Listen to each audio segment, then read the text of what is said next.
কেমন আছো আমার ছোট বন্ধুরা? আশা করি তোমরা সবাই ভালো আছো, সুস্থ আছো আর আস্তে আস্তে এবার একটু একটু করে পড়াশোনা শুরু করেছো। আজকের এই ক্লাসে আমরা আলোচনা করব ক্লাস 7-এর ইতিহাস নিয়ে। তোমাদের ক্লাস 7-এর ইতিহাসের প্রথম পর্যায়ক্রমিক মূল্যায়নের সিলেবাসের যে প্রথম অধ্যায়টি ছিল, অর্থাৎ তোমাদের বইয়ের দ্বিতীয় অধ্যায়, ভারতের রাজনৈতিক ইতিহাসের কয়েকটি ধারা, এই অধ্যায়টির একটি গুরুত্বপূর্ণ বিষয় নিয়ে আজকে আমরা আলোচনা করব। আমি বোর্ডের সামনে এসেছি, বুঝতে পারছো আজকে বোর্ডে আমি তোমাদের কিছুটা বোঝাবো। কি বোঝাবো? বোর্ডের এই ছবিটা দেখে নিশ্চয়ই আমাদের নিজেদের রাজ্যটিকে তোমরা চিনতে পারছো। আমাদের রাজ্য পশ্চিমবঙ্গ এবং তার পাশেই আরও একটি স্বাধীন দেশ বাংলাদেশ, অর্থাৎ প্রাচীন যে বাংলা সেই অংশটা আজকে আমরা পড়ব। তোমাদের এই দ্বিতীয় অধ্যায়ের প্রথম দিকে আলোচনা করা হয়েছে প্রাচীন বাংলার বিভিন্ন জনপদ বিষয়ে।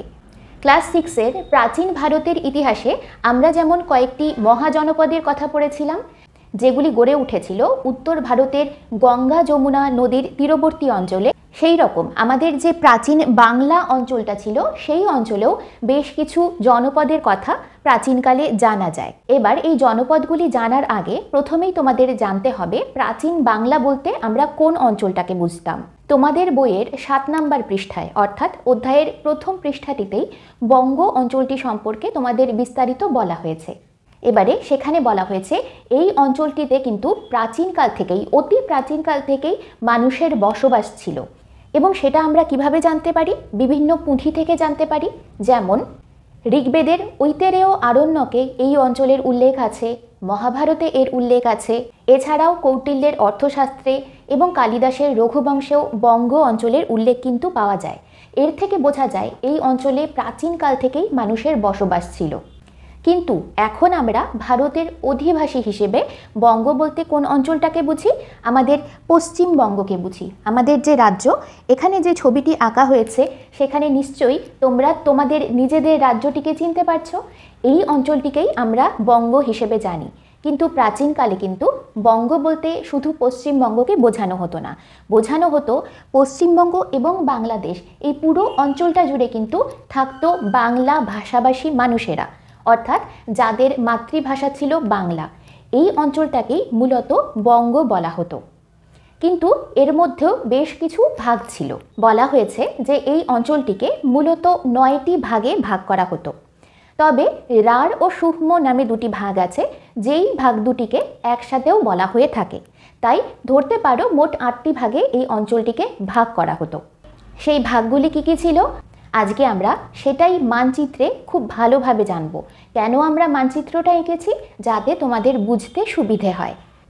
এই যে 8টি ভাগ, অর্থাৎ পুন্ড্রবর্ধন, বরেন্দ্র, বঙ্গ, বঙ্গাল, রাঢ় সূক্ষ্ম, গৌড়, সমতট এবং হরিকেল, এই অঞ্চলগুলি কোথায় কোনটি ছিল আমরা সেটা আজকে জানব।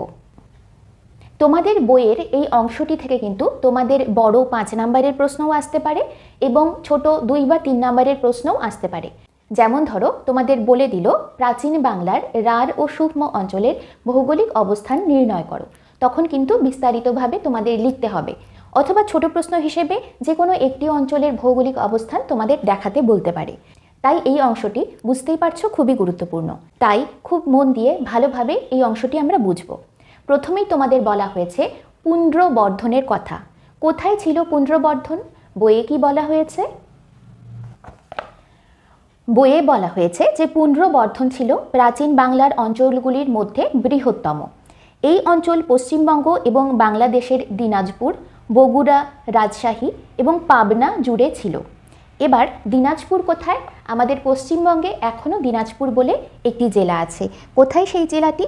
এটা যদি পশ্চিমবঙ্গ হয় তাহলে দিনাজপুর জেলাটি আছে এই অংশটি জুড়ে, পশ্চিমবঙ্গের এই অংশটি জুড়ে।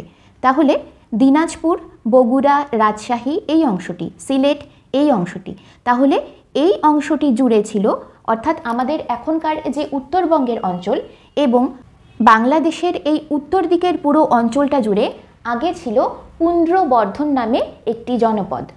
বলা হচ্ছে যে গুপ্ত যুগে পুন্ড্রবর্ধন ছিল একটি ভুক্তি বা শাসন এলাকা, অর্থাৎ গুপ্ত রাজাদের রাজত্ব ছিল এই পুন্ড্রবর্ধন এলাকায়। এবার প্রথমে আমরা তাহলে পুন্ড্রবর্ধন অঞ্চলটা চিহ্নিত করি।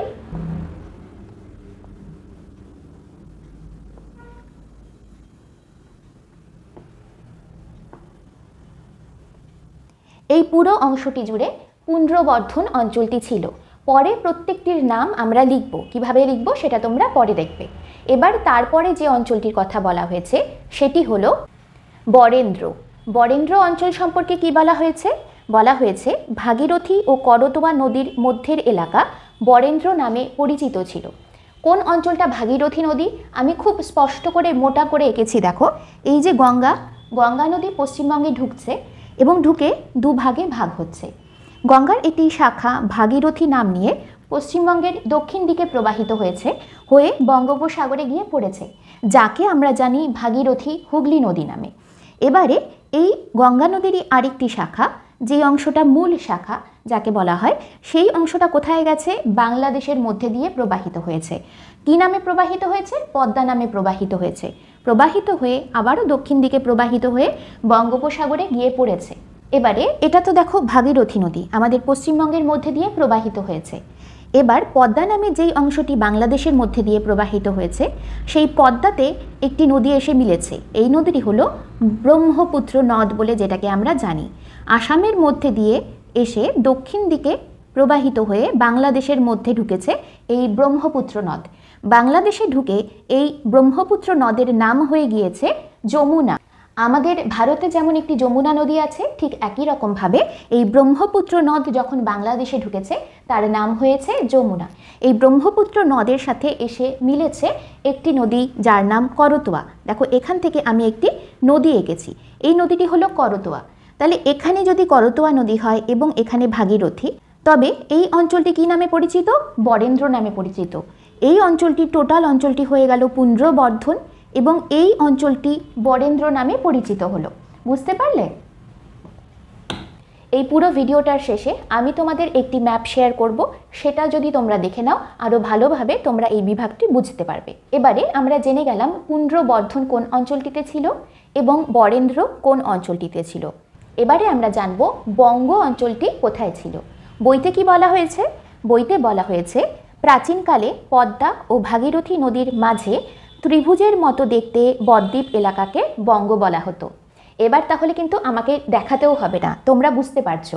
এটা যদি ভাগীরথী নদী হয়, এখানে আমরা ভাগীরথী নদী এঁকেছি, পশ্চিমবঙ্গের মধ্যে দিয়ে প্রবাহিত হচ্ছে, এবং এটা যদি পদ্মা হয়, তাহলে ভাগীরথী ও পদ্মার মাঝখানে বদ্বীপ আকারের যে অংশটা, কোন অংশটা হচ্ছে? এই অংশটা দেখতেই পাচ্ছ। এই অংশটাকে আগে কি বলা হতো? বঙ্গ বলা হতো।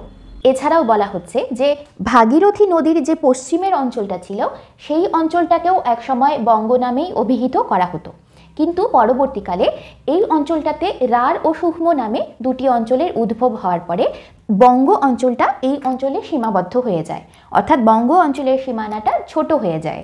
এবং তারও পরে বলা হয়েছে একাদশ দ্বাদশ শতকে বঙ্গ বলতে এখনকার বাংলাদেশের ঢাকা, বিক্রমপুর, ফরিদপুর ও বরিশাল অঞ্চলকে বোঝানো হতো, অর্থাৎ বঙ্গের সীমানা তখন আরও ছোট হয়ে গিয়েছিল। আমাদের পশ্চিমবঙ্গের এই অঞ্চলটাকেও তখন আর বঙ্গ বলা হতো না, শুধু বাংলাদেশের এই অঞ্চলটি জুড়েই বঙ্গের সীমানা সীমাবদ্ধ হয়ে গিয়েছিল। তাহলে প্রথম থেকে তিনটি আমরা জানলাম। কি? প্রথমে জানলাম উত্তরবঙ্গের ওপরের দিকটাতে ছিল পুন্ড্রবর্ধন, তারপরে জানলাম আমরা এই অংশটাতে, মাঝের এই অংশটাতে ছিল বরেন্দ্র, এবং আমরা জানলাম এত বড় একটা এই সমভূমি অঞ্চলটা ভাগীরথী ও পদ্মা নদীর মাঝের অঞ্চলটায় ছিল বঙ্গ। এবার আমরা কোন অঞ্চলটা সম্পর্কে জানবো? ছোট্ট একটা অঞ্চল ছিল বঙ্গাল, সেই অংশটা নিয়ে কি বলা হয়েছে বঙ্গাল সম্পর্কে? বলা হয়েছে বঙ্গাল ছিল বঙ্গেরই নিচের দিকের যে অঞ্চল, সেই অঞ্চলটা। বঙ্গের নিচের দিকে সমুদ্র তীরবর্তী উপকূলবর্তী অঞ্চলটাকে বলা হতো বঙ্গাল। অর্থাৎ ধরে নাও এই যে অংশটা, এটা ছিল বঙ্গাল। ওপরের দিকটাকে বলা হতো বঙ্গ এবং নিচের দিকের সমুদ্রের তীরবর্তী উপকূলীয় অঞ্চলটাকে বলা হতো বঙ্গাল। এবারে আমরা কোন অংশটা সম্পর্কে জানবো? এবারে জানবো রাঢ় সূক্ষ্ম সম্পর্কে। সেই অঞ্চলটা কোথায় ছিল? প্রথমে বঙ্গ বলতে গিয়েই আমরা খানিকটা বলে নিয়েছি। রাঢ় সূক্ষ্ম অঞ্চল ছিল এই অঞ্চলটাতে, ভাগীরথী নদীর পশ্চিম পারে। চলো দেখে নিই আমাদের বইতে কি বলা হয়েছে। বইতে বলা হয়েছে প্রাচীন রাঢ় বা লাঢ় অঞ্চলের দুটি ভাগ ছিল, উত্তর রাঢ় এবং দক্ষিণ রাঢ়। জৈনদের প্রাচীন ঐতিহ্য অনুসারে উত্তর রাঢ় ছিল বজ্রভূমি বা বজ্রভূমি এবং দক্ষিণ রাঢ় ছিল শুভ্রভূমি বা সূক্ষ্মভূমি। এখান থেকেই রাঢ় এবং সূক্ষ্ম এই দুটি ভাগ হয়েছে। অর্থাৎ আমরা বুঝতে পারছি উত্তর রাঢ় যে অঞ্চলটি বলা হয়েছে সেটাকে রাঢ় বলা হতো, এবং দক্ষিণ রাঢ় যে অঞ্চলটিকে বলা হচ্ছে সেটিকে বলা হতো সূক্ষ্ম। এবার দেখে নিই সেগুলোর সীমানা কত দূর অবধি ছিল। বলা হচ্ছে যে উত্তর এবং দক্ষিণ রাঢ়ের মাঝের সীমানা ছিল অজয় নদ। অজয় নদ কোথা দিয়ে প্রবাহিত হয়েছে? মোটামুটিভাবে পশ্চিমবঙ্গের এই পশ্চিম দিকের এই অঞ্চলটা দিয়ে অজয় নদ প্রবাহিত হয়েছে।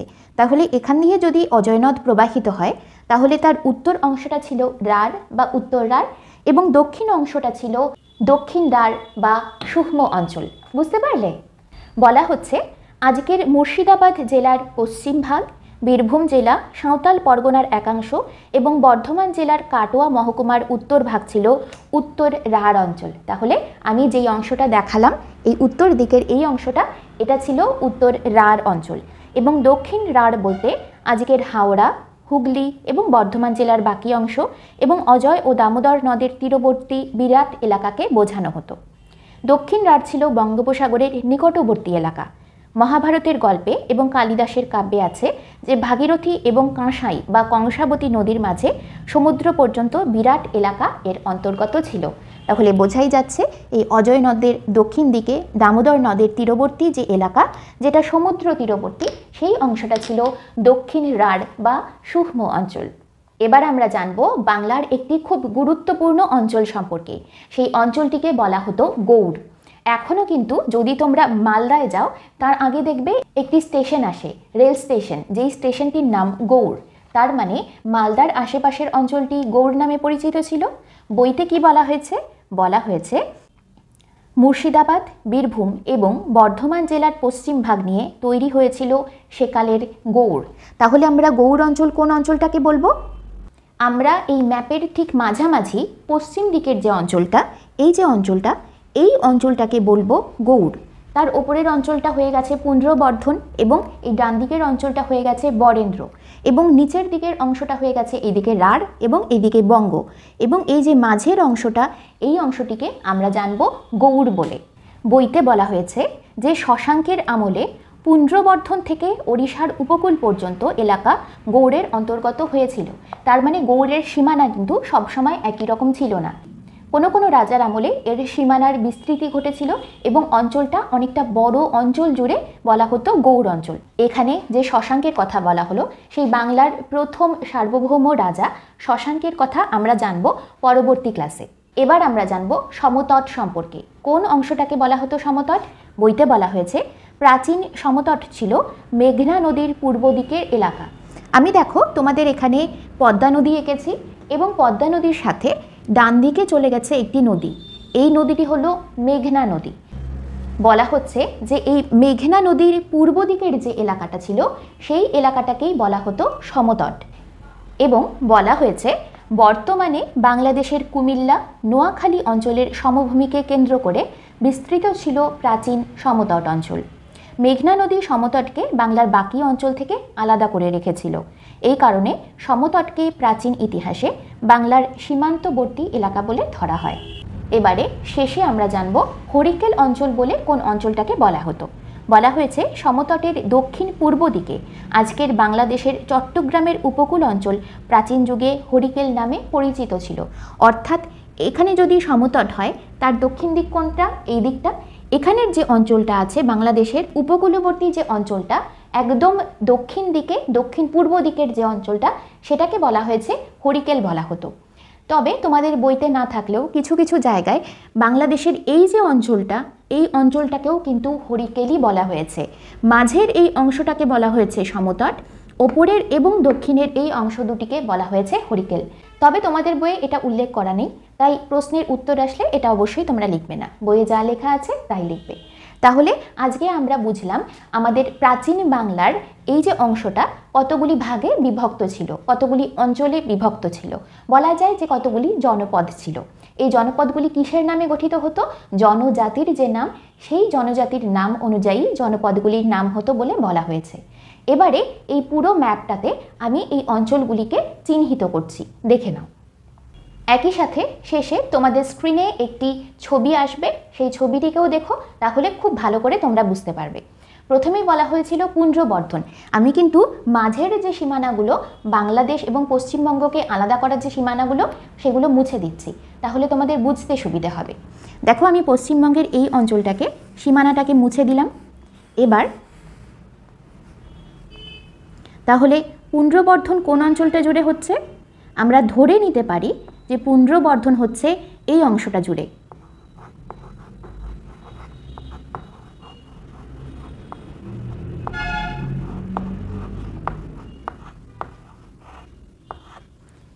এখানে হলো আমাদের পুঞ্জবর্ধন।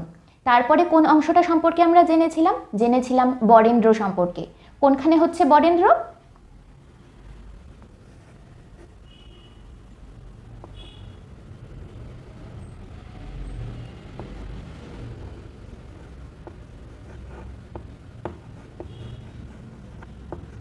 এই অংশটাতে হচ্ছে বরেন্দ্র। আগে চলো জেনে নিই গৌড় কোন অংশটাতে, কারণ বরেন্দ্রর পাশে এই যে অংশটা, এটাই ছিল প্রাচীনকালে গৌড়।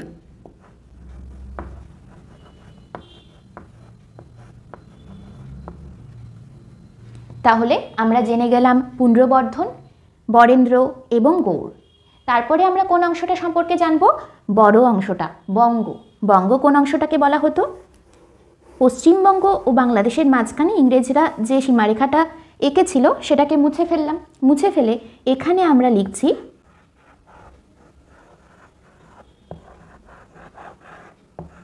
বড় করে লিখে দিলাম বঙ্গ। এই অংশটাকে বলা হতো বঙ্গ। এবার আমরা জানব কোন অংশটাকে বলা হতো রাঢ় এবং সূক্ষ্ম। রাঢ়কে দুভাগে ভাগ করা হয়েছে, উত্তর রাঢ় এবং দক্ষিণ রাঢ়। উত্তর রাঢ়কে বলা হতো রাঢ় এবং দক্ষিণ রাঢ়কে বলা হতো সূক্ষ্ম। অজয় নদকে ধরে একটি আমরা সীমারেখা আঁকি। উপরের অংশটা ছিল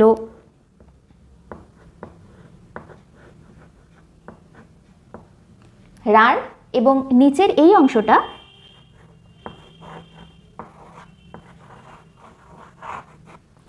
সূক্ষ্ম। বুঝে গেলাম আমরা রাঢ় ও সূক্ষ্ম অঞ্চল কোনটা ছিল। এবারে আমাদের বাকি থাকলো কি? এবারে বাকি থাকলো হরিকেল আর সমতট। সমতট কোনটা বলা হয়েছে? মেঘনা নদীর পূর্ব পাশের এই অংশটা ছিল সমতট।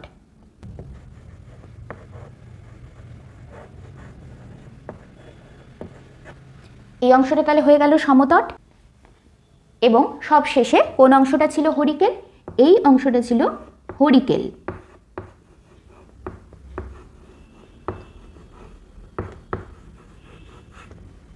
তাহলে আমরা প্রাচীন বাংলার যে ভাগগুলি ছিল, যে অঞ্চলের ভাগগুলি ছিল, সেটা আমরা জেনে গেলাম। এবারে তোমাদের স্ক্রিনে একটি ছবি আসবে। সেই ছবিটাকে তোমরা খুব ভালোভাবে দেখো। যদি দরকার পড়ে একটি স্ক্রিনশট নিয়ে নাও। সেটা তোমাদের সামনে থাকলে তোমরা যখন বই থেকে পড়বে তোমাদের বুঝতে সুবিধে হবে। আজকের ক্লাসটা আমি এখানেই শেষ করব। এর পরের ক্লাসে কিন্তু তোমাদের পড়ানো হবে শশাঙ্ক সম্পর্কে। অবশ্যই সেই ক্লাসটিও তোমরা দেখো।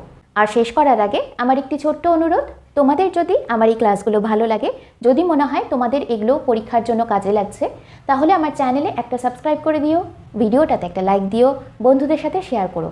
আবার দেখা হচ্ছে ক্লাস 7-এরই ইতিহাসের পরের ক্লাসে।